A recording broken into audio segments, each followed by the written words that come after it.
Welcome to I dream ధర్మ మార్గం with Vijitha కార్యక్రమానికి స్వాగతం. ప్రస్తుతం మనతో పాటు ఉన్నారు ప్రముఖ జ్యోతిష వాస్తు పండితులు బ్రహ్మశ్రీ అన్నవరపు తిరుపతి మూర్తి అవధాని గారు. ఇప్పుడు గురుగారితో మాట్లాడదాం. నమస్కారం గురుగారు. ఓం శ్రీ మహాగణాధిపతయే నమః. గురుగారు, తల్లి, తండ్రి, గురువు వీళ్ళ ముగ్గురిని ఆహ్, దేవతగా పోలుస్తుంటారు. అంటే దైవంతో సమానం వీళ్ళు అని చెప్పి అంటూ ఉంటారు. ముందు వీళ్ళని గౌరవించిన తర్వాతే భగవంతుడిని అని గూడా అంటుంటారు కొన్ని సందర్భాల్లో. ఎందుకు వీళ్ళ ముగ్గురికి అంత ప్రత్యేక స్థానం ఇచ్చారు? ఎందుకు వీళ్ళ ముగ్గురికి అంత ప్రత్యేక స్థానం ఇచ్చారు? భగవంతుడంటే సృష్టికి మూలమే ఆయన. మరి అంతటి భగవంతుడితో వీళ్ళనెందుకు పోల్చాల్సొచ్చింది? తప్పకుండా అమ్మ. భగవంతుడెవడండి అసలు? ఆ! ఎవడాయన? తల్లి, తండ్రి తర్వాతే భగవంతుడు. ఆ తల్లిదండ్రులని సృష్టించిందే భగవంతుడు గదా! మనల్ని సృష్టించిందెవరు? ఆ! భగవంతుడు. మనని సృష్టించాడు. ఆ సృష్టికి ఎప్పుడూ కూడా మాతృదేవో భవ, పితృదేవో భవ, ఆచార్య దేవో భవ అని ఉపనిషత్తులో చెప్తుందండి. భగవంతుడు కూడా హ్మ్. తల్లికి జన్మించిన వాడేగా. ఓకే. సో, అందుకని తండ్రికి అంత ప్రాముఖ్యత ఇవ్వలేదు కానియండి మన వాళ్ళు. హ్మ్. తండ్రికి ఇవ్వాలి ఎక్కువగా, తల్లికిచ్చారు.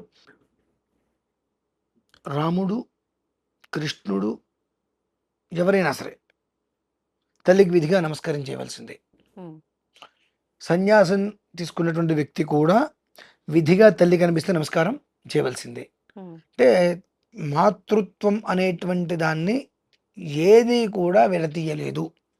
అందుకనే మనకి వీళ్ళకి మామూలుగా షడ్దైవత్యం, ద్వాదశ దైవత్యం అని అంటారమ్మా. హ్మ్. ఎందుకు అంటే అవి కూడా చెప్తాను మీకు. ఎందుకు వీళ్ళని అంటే అంగాదంగాత్ సంభవసి హృదయాదధిజాయసే ఆత్మా వై పుత్రనామాసి సజీవ శరదశతం అశ్మా భవ పరశుర్భవ హిరణ్య మస్తృతం భవ పశూనాం త్వా అహింకారే నాభిజిఘరామి అని చెప్పి తండ్రి శిరస్సులో 3 నెలలు ఉన్నటువంటి బీజం తల్లి గర్భంలో పడిన తర్వాత నవమాసాలు మోసి మరొక జన్మనిస్తుందండి. హ్మ్. సంతానం మ పిల్లలు పుట్టారు. ఆవిడ సంతానవతి అయింది అంటే ఇంకొక జన్మే ఆవిడకి. ఏమాత్రం కర్మ ప్రారంధం బాలేకపోయినా ఆవిడ పురిట్లోనే వెళ్ళిపోతారు. అటువంటిది ప్రేగు తెంచి ఉంటే ఉంటాం, పోతే పోతాం, ఏదైతే అదవుతుంది అని చెప్పి అంతటి నొప్పి నుంచి విలవిల్లాడి ఆ బిడ్డకి జన్మనివ్వగానే ఆవిడ అంతటి నొప్పిని మర్చిపోయి వెంటనే బిడ్డను పెట్టుకొని చూసే ముద్దులు పెట్టుకుంటుంటే ఆ పడ్డ నొప్పంతా ఆవిడ మర్చిపోతుంది. అది ఎవరి వల్ల అవుతుందండి? అవ్వదు. ఎవరి వల్ల కాదు. నన్నో, మిమ్మల్నో, ఆయన్నో, ఎవరినో వచ్చో దెబ్బ కొడితే గబిక్కిన అది మనసులో పెట్టేసుకుంటాం మనం. నానా హింస పెడతాం. హ్మ్. కానీ అంత హింస పెట్టి వాడు బయటకొచ్చినా హ్మ్. ఆ తల్లి వాడిని చూడంగా అంత హింస మర్చిపోయిందిగా ఆవిడ. అవును. అంతటి ఉదారమైన స్వభావం ఇంకెవరికి ఉంటుందండి? కాబట్టే నగాయత్ర్యా పరం మంత్రం అన్నారు. అంటే మొత్తం ఉన్నటువంటి మంత్రాల్లో గాయత్రి మంత్రాన్ని మించినటువంటి మంత్రం లేదు అని అన్నారు. మరి ఇంకోటేంటి అని అడిగారు. హ్మ్. నమాతుః పరదైవతం. హ్మ్. అంటే అమ్మని మించినటువంటి దైవం లేదు ఇంకా సృష్టిలో. సృష్టిలో అమ్మను మించిన అమ్మని దైవం. మించిన దైవం లేదు. త్రిజగన్మాత. హ్మ్. అమ్మవారిని ఏమని పిలుస్తాం మనం? అమ్మ. అమ్మ. అంటే ఆ పదం అనేటువంటిది ఎంత గొప్పది ఇంకా. హ్మ్. భగవంతుడిని నాయనా, తండ్రి అని హ్మ్. అంటుంటాం. లేదా శివయ్య. హ్మ్. అమ్మవారిని అమ్మ అనే అంటాం గానీ, గౌరమ్మ అని పిలవంగా. పిలవం. శివయ్య అనితే శివయ్య అని అంటాం. కానీ అమ్మవారు అనంగా ఆ! అమ్మ, తల్లి ఇటువంటివి. ఇక దేంట్లో కూడా ఆ పదం లేదుగా. హ్మ్. 2 అమ్మ అనే పదం ఎవరిని ఎవరైనా పిలవచ్చు. ఇటు నాన్న అని ఎవరిని ఎవరు పిలవలేరుగా. పిలవలేం. ఆ పదానికి ఈ జన్మాంతం రుణపడిపోవాల్సిందేనండి. రుణపడ్డా ఆ రుణం తీరదు. హ్మ్. ఆ రుణం ఎప్పటికి తీరదండి. తీర్చుకోలేనిది. భూమి మీద తీర్చుకోలేని రుణం ఏదైనా ఉన్నది అంటే, ఒకటి తల్లి రుణం, 2 తండ్రి రుణం. హ్మ్. ఈ 2 తీర్చుకోలేము. కాకపోతే నాకనిపించిందేంటంటే, మాతృదేవో భవ, పితృదేవో భవ అన్నారు. తండ్రిని మాత్రం అట్టడుక్కు తొక్కేశారు పాపం. హ్మ్. నవమాసాలు మోసి జన్మనిచ్చింది తల్లి. పాలిచ్చి పెంచింది. కానీ వాడికి ఉద్యోగమొచ్చి వాడి బ్రతుకు మీద వాడి కాళ్ళ మీద వాడు నిలబడేంత వరకు 25 ఏళ్ల పాటు పెంచాల్సింది ఎవరండి? తండ్రి. తండ్రి. అతను పడే కష్టం కట్టెలే మోస్తున్నాడు, రాళ్ళే మోస్తున్నాడు, మట్టే మోస్తున్నాడు. ఏం చేస్తున్నాడో, ఎంత కష్టపడుతున్నాడో, అప్పు చేసి బయట మాట పడుతున్నాడో, ఎవరి చేత ఎన్ని మాటలు పడుతున్నాడో, పిల్లవాళ్ళు బాగుండాలి, ఉమ్, నా పిల్లవాడు బాగుండాలి, నేను పడ్డ కష్టం నా పిల్లవాడు పడకూడదు, పడకూడదు. నా ఇబ్బందులు నా పిల్లవాడికి రాకూడదని చెప్పి అనేక ఇబ్బందులు పడుతున్నారు. అందరి చేత మాటలు పడుతూ కూడా ఆ పిల్లలు బాగుంటే చాలు మురిసిపోతారండి వాళ్ళు. వాళ్ళ ప్రేమ మొత్తం కూడా పిల్లల్లోనే ఉంటుంది. ఉమ్, తల్లి ఊరికి కన్నీళ్ళు పెట్టడం మనం చూస్తాం కదా. ఉమ్, తండ్రి కన్నీళ్ళు రావు. రావు అంటే వాడు రాక్షసుడు కాదండి. తల్లికి మించి 1000 రెట్లు బాధ ఉంటుంది తండ్రికి. ఉమ్, తల్లికి మించి 1000 రెట్లు బాధ, బాధ్యత ఉంటాయి. చెట్ల కింద కూర్చొని ఏదన్నా వర్షం వస్తున్నప్పుడు ఏం కష్టపడి నా పిల్లలకి ఫీజు కట్టాలి, ఎంత కష్టపడితే నా పిల్లలకి నేను కడుపు నిండా అన్నం పెట్టగలను, ఈరోజు ఒక్కరోజు నేను తినటం మానేస్తే పిల్లలకి కాదు కదా, జీవితకాలం నా పిల్లలకి కడుపు నిండా అన్నం పెట్టాలంటే నేను ఎంత కష్టపడాలి, ఆ ఏడుస్తున్నప్పుడు ఆలోచిస్తూ బాధపడుతుంటే ఆ వర్షం నీటి కన్నీళ్ళు కలిసిపోయి పిల్లలు కానీ పక్కన వాళ్ళు చూడకుండా అలా ఏడుస్తాడమ్మా. ఉమ్, లేదంటే స్నానం చేస్తున్నప్పుడు వాడి నీళ్ళు బయటకు వస్తాయి. నా పిల్లవాడు అంటే వాడు ఎంతసేపటికి నా పిల్లల పరిస్థితి ఏంటి అని. కానీ తండ్రిని మాత్రం అందరూ మర్చిపోయారు.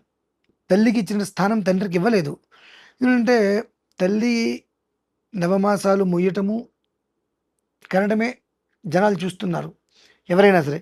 కానీ ఆ తర్వాత 25 సంవత్సరాలు వాడిని పెంచాల్సింది ఎవరండి?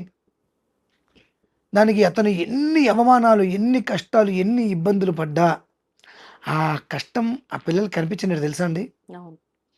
కనిపిస్తే పిల్లలు ఎక్కడ బాధపడతారు. పిల్లలు కూడా నువ్వు చేస్తే చావు, నాకెందుకు, నాది నాకు తీసుకొచ్చి అనే స్థితిలో ఉన్నారు. ఉమ్, కానీ అది ఆలోచించరు. మనం బాధపడుతున్నాం, మనం కష్టపడటం పిల్లలు చూస్తే వాళ్ళు తినే తిండి కూడా అడగరేమో. ఉమ్, వాళ్ళకి ఏదైనా ఇష్టమని తినాలనిపించిన నాన్న అంత కష్టపడుతున్నారు, వద్దని చెప్పి అడగరేమో అవును. అనే ఉద్దేశంతో కష్టాన్ని మొత్తం బయటే ఉమ్, కష్టపడిపోయి నవ్వుని మొహం మీద పెట్టుకుని లోపలికి వస్తారమ్మా. ఉమ్, అందుకని అంటారు పితృదేవతలు అని. ఏ భగవంతుడు మన కోసం అంత చేయడమ్మా.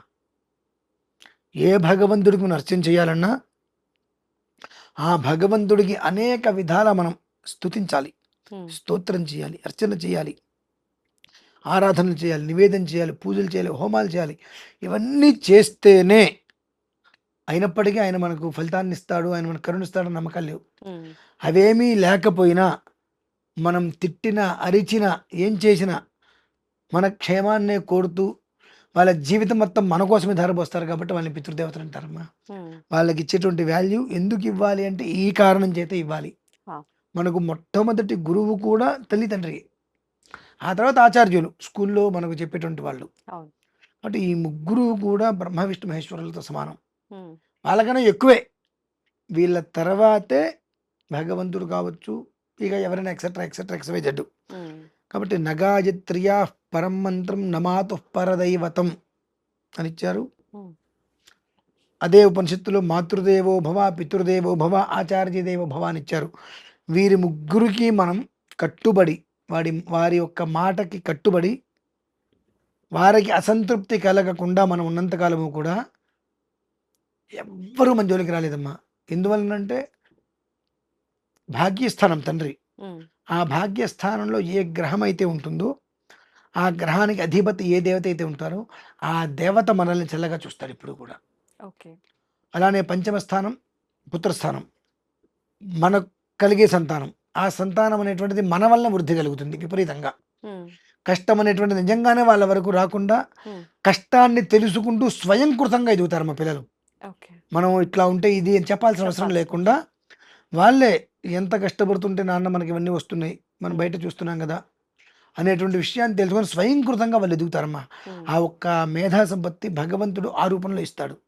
అందుకనే 9వ స్థానము, 1వ స్థానము, 5వ స్థానం ఎప్పుడూ కూడా జాతకంలో పదిలంగా చూసుకుంటూ ఉండాలని అంటూ ఉంటారు.